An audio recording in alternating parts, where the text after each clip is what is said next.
Ce matin, vous le savez, le président de la République, Emmanuel Macron, doit présenter le plan santé-hôpital, un plan dont on vous a parlé dans notre première édition. Il est très attendu, il est annoncé ce plan comme un Big Bang de la santé. Alors bien sûr, les mesures seront exposées dans le détail par le président de la République tout à l'heure, mais que sait-on déjà? On va voir ça avec Brigitte Fanny-Cohen qui est avec nous ce matin.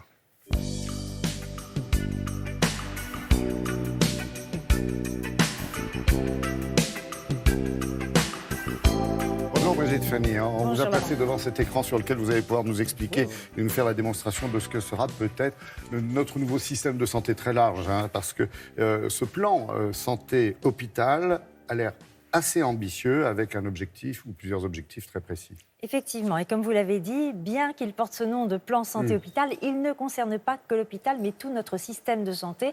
Et il est réparti en 5 leviers, 5 parties. Alors, la première, la qualité et la permanence des soins. Qu'est-ce que ça veut dire? C'est que l'idée, ce n'est plus d'avoir, comme on le fait aujourd'hui, d'un côté la médecine de ville et de l'autre côté la médecine de l'hôpital. Ouais. Parce que depuis 1958, c'est un peu ce qui se passe. 1958, c'est la date de création des CHU, Centres Hospitaliers Universitaires. Et c'est vrai que depuis, tout tourne un petit peu autour de l'hôpital. Donc l'hôpital ne serait plus le seul recours. Et l'idée, c'est apparemment de créer des centres de santé de proximité ou des hôpitaux de proximité. On ne sait pas exactement quel sera le nom choisi. Mais ce sera un peu le maillon entre la médecine de ville et la médecine hospitalière. Et dans ces centres de santé de proximité, pour être, par exemple, soigné des urgences non vitales, un bras cassé, on pourrait faire des radios, des actes de biologie. Donc, c'est mettre vraiment de la proximité dans les soins, rapprocher les Français de soins de qualité en quelque sorte. Donc, il y a une deuxième partie dans ce plan avec quelques points clés. Oui, la deuxième partie, donc les modes de financement et de régulation, ça veut dire quoi? Beaucoup de mesures, bien sûr, mais principalement, on parlera du paiement à l'acte. Vous savez, quand vous allez chez le médecin, vous le payez à l'acte, vous payez la consultation, vous allez chez le chirurgien, vous payez l'acte chirurgical. Et ce système a été décrié, critiqué par Agnès Buzyn, la ministre de la Santé, l'an dernier, qui disait que finalement, ce système générait des abus avec des consultations, des actes qui peut-être étaient inutiles, des radios, des scanners qui ne servaient pas forcément toujours. Donc l'idée, ce n'est pas non plus de supprimer ce paiement à l'acte, mais de rajouter peut-être ce qu'on va appeler des forfaits de parcours. Seraient concernés dans ces forfaits de parcours, par exemple, des professionnels qui sont impliqués dans un parcours de soins. Un exemple simple, une chimiothérapie à domicile.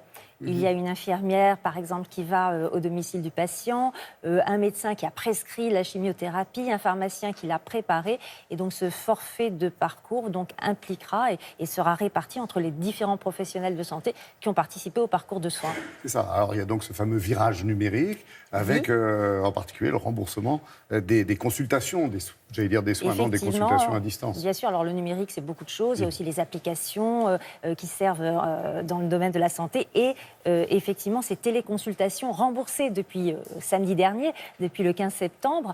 Donc, vous pouvez rester chez vous. Si le médecin juge que votre cas n'est pas complexe, s'il n'a pas besoin de vous ausculter, vous pouvez rester chez vous dans votre salon et consulter votre médecin via un écran d'ordinateur, par exemple.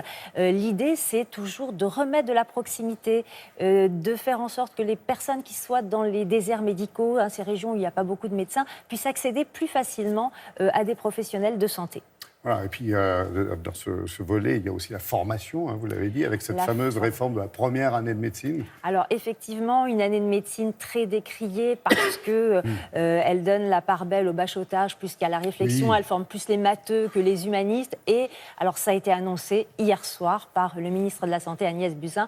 Oui, ce numerus clausus devrait disparaître en 2020. Le chef de l'État devrait annoncer aussi des modifications notables de l'internat. Vous savez, ce concours de l'internat, très difficile. Et aussi une formation peut-être plus précoce des jeunes médecins. Alors, dernier point, l'organisation territoriale, qu'est-ce qui va changer rapidement? Alors, l'organisation territoriale, c'est donner finalement plus de marge de manœuvre aux professionnels de santé sur le terrain, qui s'organisent plus dans les régions que par une administration parisienne. C'est aussi sans doute des mesures pour inciter des médecins à aller dans les déserts médicaux, donc toujours plus de proximité entre les patients et les soins. C'est vrai que de ce côté-là, ça fait une trentaine d'années qu'on est un peu dans l'errance. Oui. Merci pour ces pistes.